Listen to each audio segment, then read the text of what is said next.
relatos mágicos y bautizos de medianoche. Bienvenidos y bienvenidas a un nuevo podcast de relatos mágicos y bautizos de medianoche de Instituto Arcano Paracelso. En el podcast de hoy nos corresponde la sección La historia secreta de. En el día de hoy vamos a hablar sobre el misterio del Cristo de Mayo y el terremoto de 1647.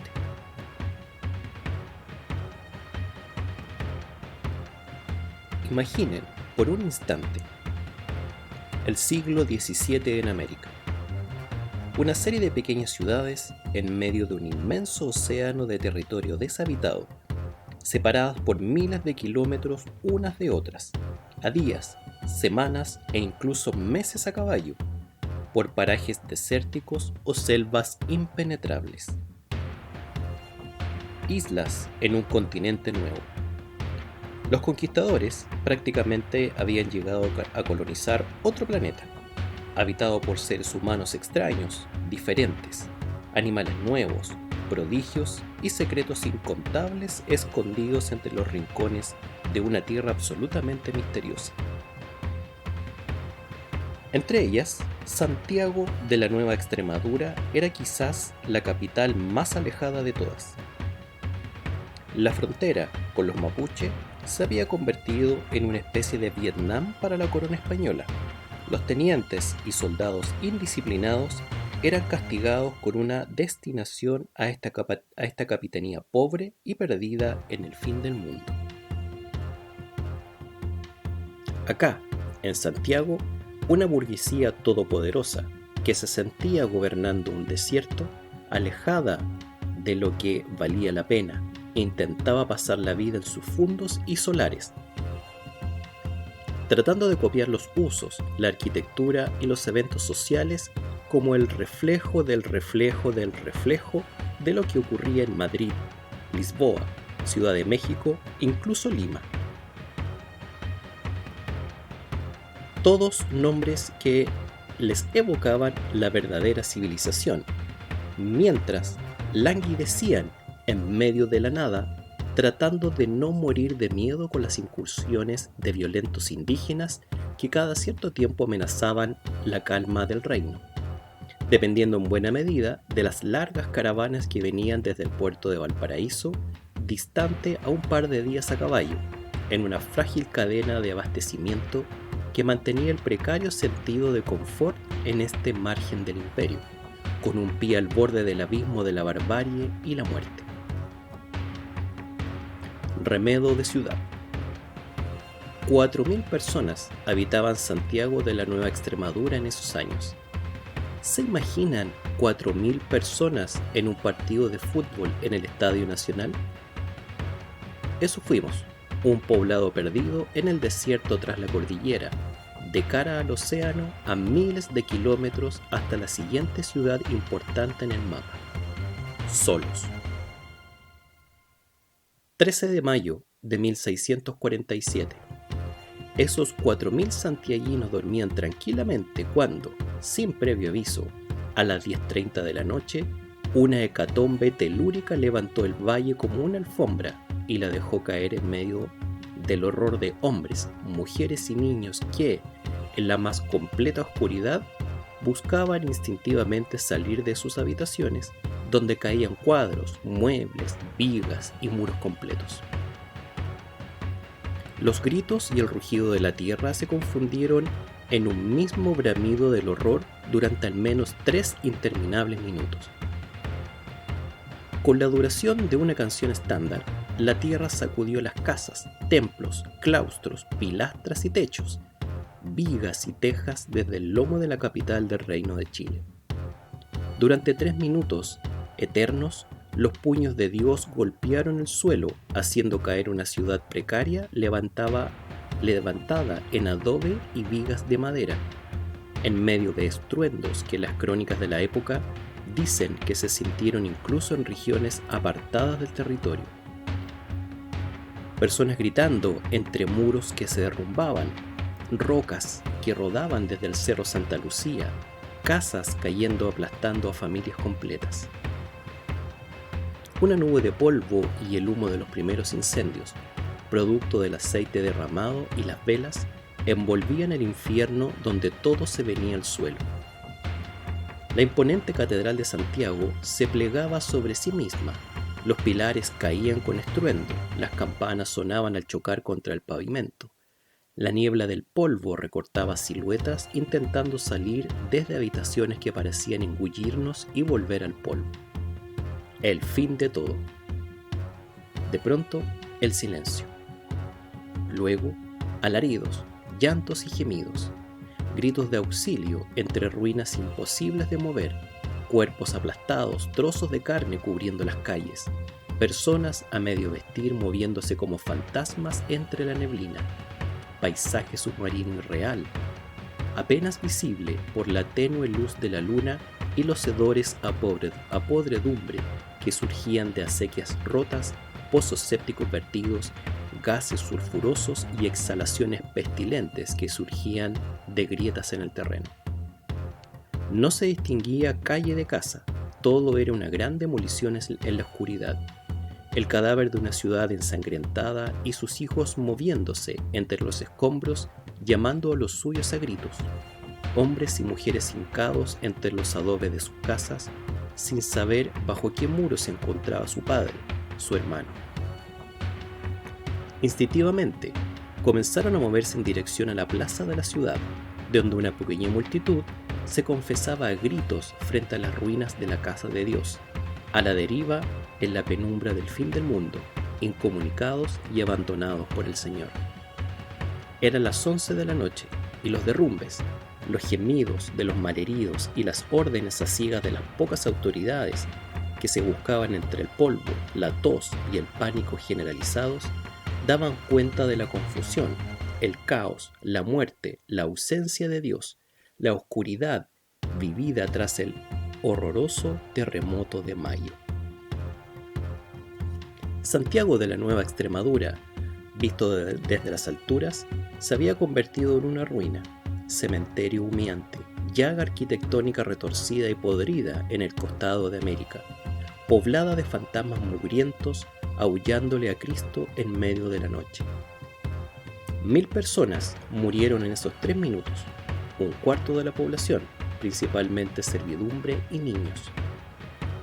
Hoy se sabe que se trató de varios sismos consecutivos, alcanzando el fenómeno una magnitud 8.5 en la escala de Richter, equivalente a una bomba termonuclear 2400 veces más potente que la bomba de Hiroshima, el infierno sobre la tierra.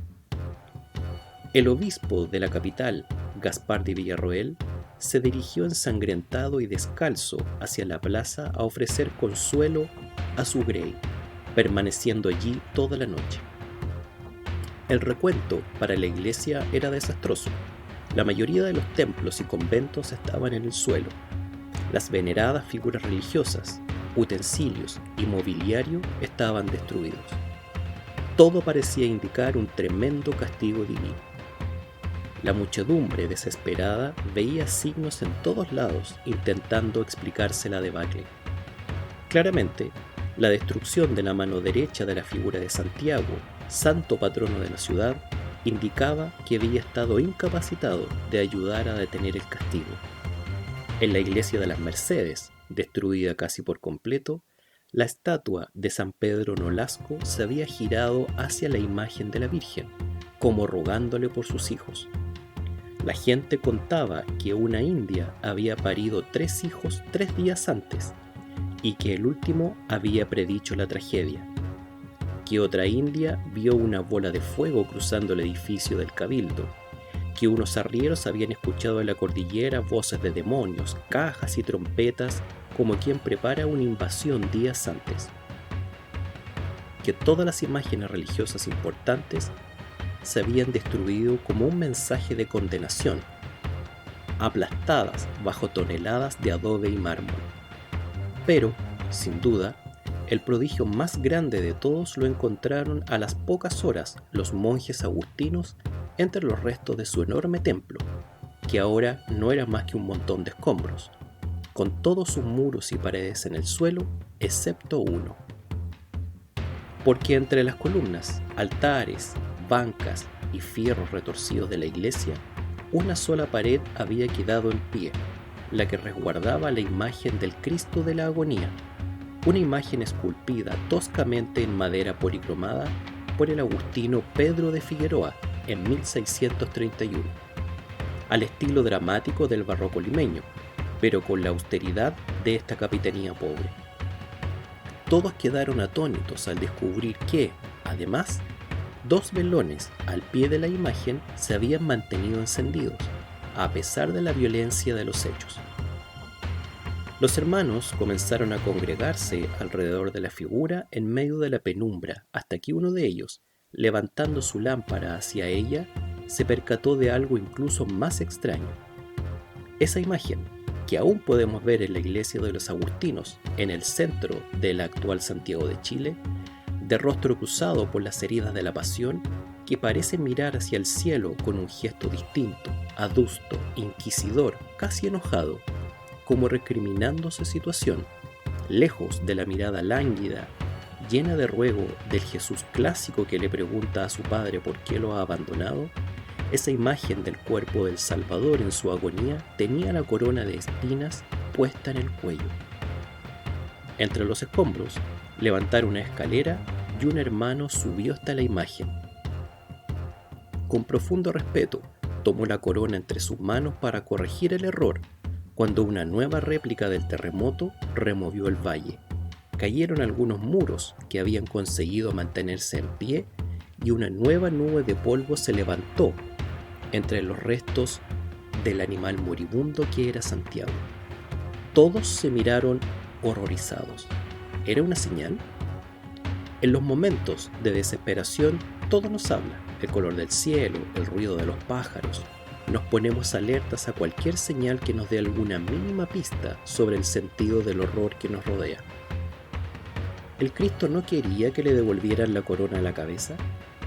¿Quería mantenerlo como un signo de una forma diferente de dolor frente a lo ocurrido? ¿Un recordatorio para esta ciudad pecadora y llena de vicios? Algunas historias cuentan que cada vez que se intentó mover la corona, volvió a temblar. El mito, construido en torno a esta imagen dolorosa, que quedó levantada por encima de la ruina de Santiago, mirando hacia el cielo con dolor, terminó afirmando cada vez que se ha intentado corregir el error, la tierra brama y el temblor amenaza. No debe haber sido extraño que un temblor haya coincidido con el gesto durante la madrugada del 14 de mayo, pues los santiaguinos tuvieron que soportar decenas de réplicas que los sumieron en el pánico y provocaron no pocos accidentes. Santiago era un naufragio en medio del océano. Mayo es un mes frío. La gente había salido huyendo con sus ropas de cama y cualquier abrigo que pudiera ayudarles a sobrellevar la noche más larga que la ciudad haya vivido. Se encontraba bajo toneladas de roca, adobe y madera. Los balcones, las ventanas y puertas se acopiaban para encender fogatas en las calles, donde había menos riesgo de derrumbes, para intentar sortear el hielo de la noche. La capital parecía un yermo bombardeado manchado de fogatas, rodeada de sobrevivientes ateridos y asustados por fuerzas tremendas, inmanejables e imprevisibles. Lejos del hombre actual, en esos años éramos niños sordos y ciegos, caminando a tientas en la oscuridad de la naturaleza. El hambre y la sed aumentaban la angustia y la ansiedad, pues todos los víveres habían quedado enterrados y las acequias se habían tapado con los escombros. Por todos lados se veían cuerpos sin vida, heridos y mutilados, junto a personas escarbando en busca aún de sus seres queridos, con la esperanza de llegar a tiempo, de que no se les hubiese apartado el alma, y los hallaban hechos monstruos, destrozados sin orden de sus miembros, palpitando las entrañas y cabezas divididas. Este extracto es obra de Gaspar de Villarroel, que se llamaba Relación del terremoto que asoló la ciudad de Santiago de Chile. Hacia las 4 de la mañana, lo inesperado. Como si el cielo quisiera terminar el trabajo del terremoto y limpiar el valle, una violenta lluvia acompañada de vientos gélidos cayó sobre los congelados santiaguinos y sus fogatas, revolviendo sus pocas pertenencias. Los restos reconocibles de sus viviendas y los cadáveres enterrados de sus cercanos en una masa de lodo y aguas sucias infectas que todo lo cubrían. Comenzaron los rumores. Al parecer Dios no se detendría hasta no haber acabado por distintos medios con cada uno de los hijos de esta ciudad. ¿Qué cosa tan terrible habían hecho? ¿Cuál sería la siguiente calamidad? De boca en boca comenzó a crecer el pánico. Seríamos devorados por la tierra en una hecatombe final antes de salir el sol. Una muchedumbre aterrorizada irrumpió en la plaza de armas pidiéndole a gritos al obispo Gaspar de Villarroel la absolución de sus pecados antes del fin definitivo. El anciano sacerdote, herido en la cabeza, se subió sobre una mesa instalada para ofrecer los servicios y desde allí gritó para acallar a la multitud. Se hizo un silencio del tamaño de todo el valle. El obispo giró la vista en redondo para ver esa masa de remedos heridos, semidesnudos, que se meceaban el cabello, se abofeteaban, lloraban quedos y caían de rodillas completamente destrozados por dentro. Algunos habían rapado el cabello y vestían sacos en señal de humildad y penitencia. Santiago destruido y la multitud sobreviviente expectante rodeando la plaza de armas con el pánico a punto de estallar, reunida en torno a algunas antorchas mortecinas, un cura sobre una mesa y el silencio antes de la palabra. El pánico como una bomba en cuenta atrás. El momento clave que definiría civilización o barbarie. Gaspar de Villarroel entendió que la iglesia era la única válvula y habló todo lo fuerte que su cuerpo cansado pudo, y no fue poco. Les habló de esperanza, de la ayuda que ya vendría, del nuevo día que traería mejores expectativas, del dolor de los hijos muertos, de un Señor misericordioso que castiga pero que también ayuda cuando su pueblo lo solicita. El sacerdote trazó la raya entre la debacle y la calma. Indicó que si seguían vivos era porque el Señor los había elegido, que había un deber, que debían guardar la calma y comportarse. Esa noche, hablando en medio de la oscuridad, Gaspar de Villarroel fue verdaderamente el mediador entre el cielo y la tierra, el pastor que mantuvo el rebaño calmo en un valle lleno de lobos monstruosos. La tiniebla precisa luz, esperanza y signos del cielo, palabras que ayuden a entender el misterio de tanta muerte. Entonces se decidió traer el Cristo de la agonía al corazón de Santiago de la Nueva Extremadura. Los agustinos desmontaron la cruz y organizaron una procesión desde la actual esquina de calle Agustinas con Estado, donde además, frente a la iglesia, estaba la casa de Catalina de los Ríos y Lísperio, la Quintrala. Los religiosos caminaron descalzos, apenas iluminados entre las ruinas, cargando la imagen. Un grupo adelante se azotaba la espalda con látigos de penitencia y rezaba en voz alta, rodeado de antorchas que hacían brillar la sangre que salía desde sus pies y sus espaldas. Avanzó el grupo como un coro fantasmal entre la noche, el barro y los cuerpos mutilados hasta la presencia del obispo en la plaza. Se levantó el Cristo junto al único santísimo sacramento que se había salvado en toda la ciudad, el de la iglesia de la Merced, y una imagen de Nuestra Señora del Socorro. En torno a esos despojos del culto católico, una ramada mal hecha, dos imágenes polvorientas y dañadas, cirios y algunas antorchas. Se arremolinó la muchedumbre como náufragos sobre una balsa en medio del océano de la oscuridad, a esperar la mañana, temblando de frío. Cuando llegaron las primeras luces del día, las autoridades comenzaron a actuar en consideración. se descubrió que el pavor había sido tan grande que los presos no habían huido de la prisión, a pesar de los daños en paredes y rejas. Los regidores se repartieron por la ciudad con pequeños grupos de voluntarios a derribar las ruinas, limpiar las acequias de la inmundicia y el barro acumulado. Hicieron catastro del trigo, maíz y vino que había podido ser rescatado y se instruyó una lista de precios. Junto con la primera calma, surgió además el primer miedo eterno de la burguesía, el temor a su propia servidumbre. Comenzaron los rumores acerca de un posible levantamiento del pueblo llano en venganza por el trato y el sobretrabajo. Muchos nobles sobrevivientes acudieron a la autoridad a exigir protección. Se ordenó desenterrar armas y entregárselas a un improvisado ejército de vecinos que vigilaría la ciudad y los pocos bienes rescatados. Como los temores continuaron, a pesar de no haberse producido robos ni acciones de sangre, se recurrió por supuesto al ahorcamiento ejemplar de un negro esclavo que había mostrado conducta errática y, en el paroxismo de la situación, había declarado incluso ser hijo del rey de Guinea.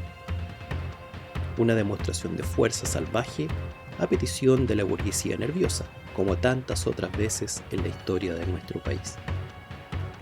Un trabajo que debía comenzar antes que cualquier otro era el levantamiento de cuerpos y su entierro. Pasaban las carretas llevando de a 6 cuerpos en dirección al camposanto indicado. El obispo debió ordenar sacerdotes a los funcionarios religiosos sobrevivientes por la escasez de curas para las decenas de sepelios que debieron hacerse simultáneamente. Temían que comenzara el hedor, con ello la peste y más muertes. Los curas y los enterradores debían redoblar sus esfuerzos para frenar a quienes irrumpían en los depósitos para buscar desenfrenadamente y a gritos a sus parientes entre los cuerpos destrozados y los restos sin posibilidad de ser reconocidos que se apilaban. Los meses que siguieron solo aumentaron las desdichas de quienes aún no se decidían a abandonar la ciudad. Hileras de penitentes harapientos abandonaban las ruinas de Santiago como hormigas sucias, cargando sus pocos bienes. Al mes siguiente se produjo una sorpresiva nevazón que duró 3 días eternos sobre una población que había casi agotado su reserva de leña y no soportaba la capa gélida que cubría el pantano de inmundicia en que se había convertido la ciudad. Durante muchos días no hubo agua para beber, a pesar de la gran cantidad de precipitaciones que a su vez desbordaron el río Mapocho, inundando los escombros y los refugios precarios de sus habitantes, lo que desató un infierno sanitario que se llevó a no pocas víctimas. El hambre apretó los estómagos. El trigo casi se había perdido. La destrucción de hornos y molinos hizo que Santiago tuviera una carencia crítica de pan, que se sostuvo por incluso 2 años después de la catástrofe. La infraestructura estaba completamente destrozada. Después de unos meses, la situación era evidente. Santiago de la Nueva Extremadura había involucionado de tal manera que bien podía decirse que había retrocedido a una condición rural. Animales circulaban entre las ruinas. Las enramadas y los ranchos precarios se ubicaban sin concierto y se podían sentir a la distancia cabras o vacas de las pocas que se mantenían con vida. Con las semanas llegó una violenta plaga de tifus. La población ya no solo moría de hambre o frío, sino también diezmada por epidemias para las que no había más freno que el ciclo natural de sus virus. La capital era un territorio post-apocalíptico recorrido por figuras en harapos, hambrientas, perdidas. Al año siguiente se envió ayuda desde el Perú, pero los barcos naufragaron a medio camino. El invierno volvió a anunciarse duro y los ciudadanos entraron, a mayo de 1648, con más de 300 temblores registrados desde el terremoto y el temor abierto de que, para la fecha de aniversario, Dios enviaría otra hecatombe para completar el exterminio. De modo que el obispo ordenó una gran procesión de sangre para el 13 de mayo, que llevaría en andas al Cristo de la Agonía por Santiago, rogando por su protección. El día indicado se inició la procesión a las 10:30 en punto, recordando el momento fatídico.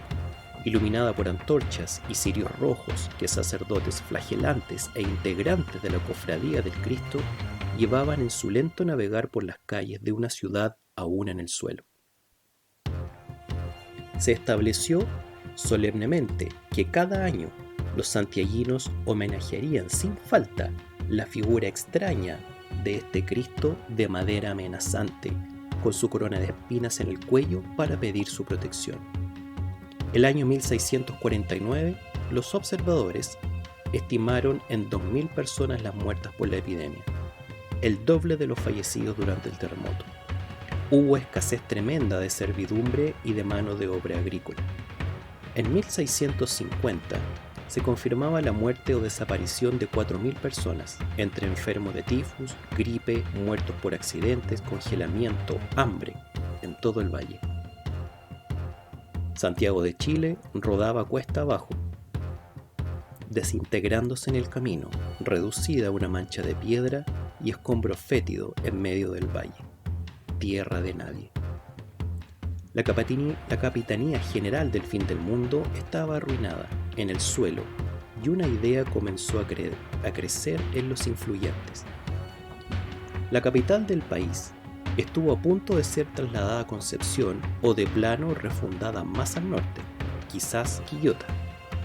Solo en el último momento el virreinato dio la orden de insistir en levantar una población que, más de una década después, continuaba casi en ruinas, de rodillas, a punto de desaparecer.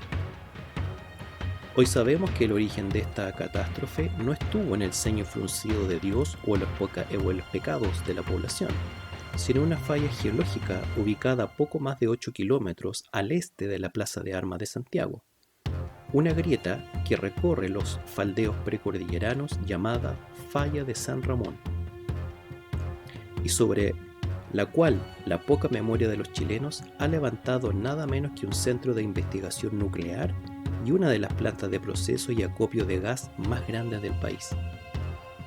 Hasta el día de hoy, cada 13 de mayo, los creyentes de la ciudad se vuelcan a las calles a representar la procesión que se dio en llamar Cristo de Mayo, la extraña imagen de ceño adusto y mirada inquisidora que cuelga de un madero en la iglesia de los Agustinos, en pleno centro de la capital, sale a recorrer la ciudad que se fue levantando en torno a sus ojos con el venir de los siglos.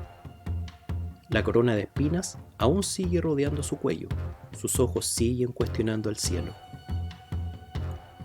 Es el pedazo de madera y objeto de poder más sagrado del valle, y cuenta con una de las anécdotas más interesantes de nuestro registro de misterios nacionales, una coincidencia tan oscura como notable.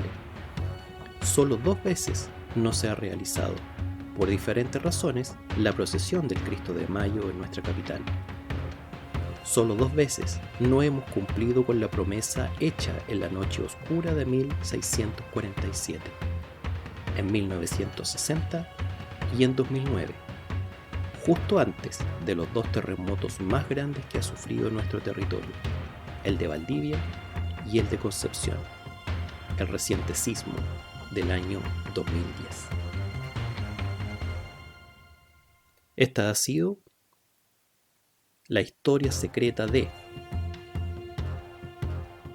En Relatos Mágicos y Bautizos de Medianoche del Instituto Arcano Paracelso. Nos vemos en un próximo podcast.